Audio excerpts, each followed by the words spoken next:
السلام علیکم دوستو سب سے پہلے میرے چینل حافظ سہیل 675 کو سبسکرائب کر لیں اور بیل آئیکن کو دبا دیں تاکہ ہر نئی آنے والی ویڈیو سب سے پہلے آپ تک پہنچ سکے۔ نہر پاناما وسطی امریکہ کے ملک پاناما میں واقع ایک بحری نہر ہے جس کے ذریعے بحری جہاز بحر اوقیانوس اور بحر الکاہل کے درمیان سفر کر سکتے ہیں۔ اس نہر کی تیاری انجینئرز کے منصوبہ جات کی تاریخ کا سب سے بڑا اور مشکل ترین منصوبہ تھا۔ اس کی تعمیر سے علاقے میں جہاز رانی پر انتہائی مثبت اثرات مرتب ہوئے، کیونکہ اس سے قبل جہاز بر اعظم جنوبی امریکہ کے گرد چکر لگا کر راس ہارن سے بحر الکاہل میں داخل ہوتے تھے۔ اس طرح نیو یارک سے سان فرانسسکو کے درمیان بحری فاصلہ 9500 کلومیٹر ہو گیا، جو کہ راس ہارن کے گرد چکر لگانے پر 22500 کلومیٹر تھا۔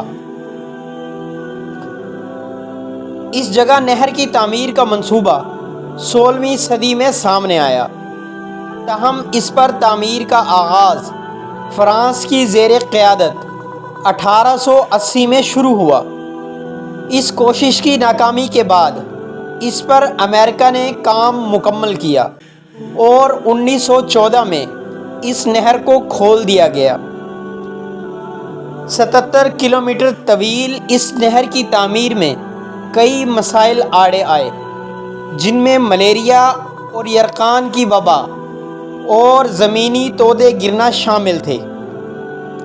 اس نہر کی تعمیر کے دوران اندازاً 27500 مزدور ہلاک ہوئے، جس میں 1881 سے 1899 تک جاری رہنے والا ناکام فرانسیسی منصوبہ بھی شامل تھا، جس میں 22000 کے قریب مزدور ہلاک ہوئے۔ تمام تر احتیاطی اقدامات کے باوجود 1904 سے 1914 تک جاری رہنے والے امریکی منصوبے کے دوران بھی 5609 کارکن ہلاک ہوئے۔ اس طرح نہر کی تعمیر کے دوران ہلاک ہونے والے کارکنوں کی تعداد 27500 کے قریب ہو گئی۔ آج نہر پاناما دنیا کے اہم ترین بحری راستوں میں سے ایک ہے، جہاں سے ہر سال 14000 سے زائد بحری جہاز گزرتے ہیں، جن پر 203 ملین ٹن سے زیادہ سامان لدا ہوتا ہے۔